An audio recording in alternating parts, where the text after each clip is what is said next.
Hello दोस्तों, आज एक छोटा सा मैसेज मेरी तरफ से उन लोगों के लिए जो डिप्रेशन से जूझ रहे हैं।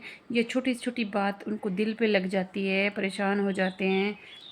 तो शॉर्टकट में, मेरी मम्मी डिप्रेशन की मरीज़ हैं। 4-5 दिन पहले मैंने उनको डांट दिया। डांटने में मैंने कुछ बुरा नहीं बोला, बस इतना मैंने बोल दिया कि आपने मेरे कान खा लिए। और उनको इतना असर हुआ इस बात का, दिल पे लग गई और वो उनका डिप्रेशन बढ़ गया। दवाइयाँ खाते हुए भी सिर भारी हो गया, नींद बहुत ज़्यादा हो गई। तो मुझे बोलते कि अब तू ही मुझे हॉस्पिटल लेके चलेगी, खर्चा भी दवाई का तू ही करेगी, मेरी दवाइयाँ बढ़ जाएंगी, तेरी वजह से मुझे टेंशन हुई। ये सुन के मैं भी टेंशन में आ गई। गिल्टी अलग से फील हुआ कि मेरी वजह से मेरी मम्मी की बीमारी बढ़ गई।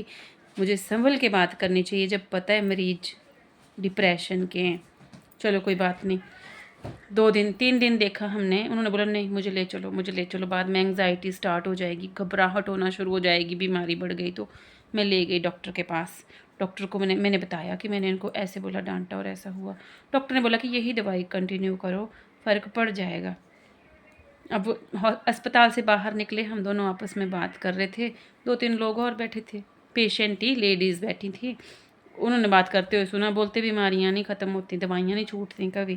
मैंने बोला हाँ आंटी, लेकिन बात ऐसी है कि ऐसे बोला मैंने कि आपने मेरे कान खा लिए, और इस बात से इनको बड़ा गहरा असर हुआ। तो वो सब भी हंसने लगे हंसने लगे।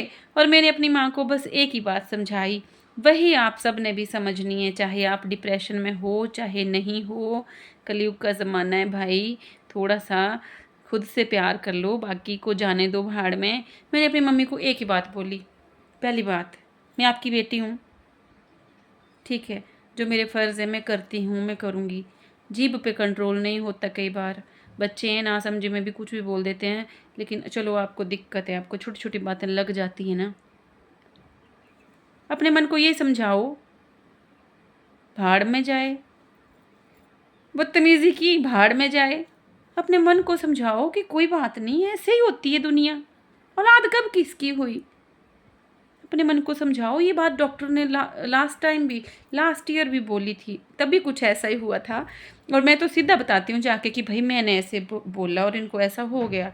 डॉक्टर ने उनको बोला क्यों आपको ऐसे छोटी छोटी बात पे ऐसा आप क्यों कर लेते हो। बोला थोड़ा सा खुद पे कंट्रोल करो, अपने इमोशंस पे कंट्रोल करो। दवाइयाँ तो सपोर्ट करती हैं, खुद को समझाना तो खुद को ही पड़ेगा, है ना। कोशिश तो खुद को करनी पड़ेगी इस चीज़ से बाहर निकलने के लिए। मैंने बस वहाँ बैठ के 2 मिनट माँ को समझाया कि देखो मम्मी, बेशक मैं आपकी बेटी हूँ, लेकिन जब मैं बदतमीज़ी करूँ, कुछ ऐसा आपको बोल देती हूँ, तो मन में सोचना है भाड़ में जाए। नहीं इज़्ज़त कर रही है, बदतमीज़ी की, भाड़ में जाए। मैंने तो अपने लिए जीना है, मस्त रहना है, खुश रहना है, तंदुरुस्त रहना है। मैंने बोला मेरी भी औलाद दिन में 100 बार बदतमीज़ी करती है, मेरे भी दिल पे लगती है, पर फिर मैं नहीं दवाई लेने जाती। मैं बोलती हूँ भाड़ में जाओ, नहीं सुनना है भाड़ में जाओ। बस थोड़ी देर बाद मन मान जाता है, ठीक भी हो जाते हैं, गिले शिकवे भी दूर हो जाते हैं। बच्चे सोच के इग्नोर मार दो, और आप यकीन नहीं मानेंगे परसों की तो बात है, 9 तारीख की बात है ये। और उसके बाद मैंने एक दिन अपनी मम्मी को अपने पास रखा कि आप अकेले हैं तो इस हालत में क्यों रहना, अकेले मेरे पास रुको। अब 2 दिन में मैंने पता नहीं 10 बार फ़ोन कर दिया कि आप ठीक हैं, आप ठीक तो हैं। बोलते हैं हाँ मैं ठीक हूँ, अब कुछ नहीं हो रहा है। मैं समझ गई, मैंने समझा दिया खुद को। बोलते हैं मैंने खुद को समझा दिया, अब मेरा सिर भारी नहीं है, मैं ठीक हूँ। तो है ना बड़ा इजी, भाड़ में जाएं सारे।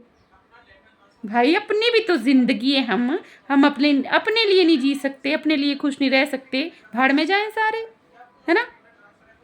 तो खुद को समझा लो कि खुश रहना है, छोटी छोटी बातों को दिल पे नहीं लगाना है। या कोई एक बोलता है तो 4 सुना दो, आगे बढ़ो।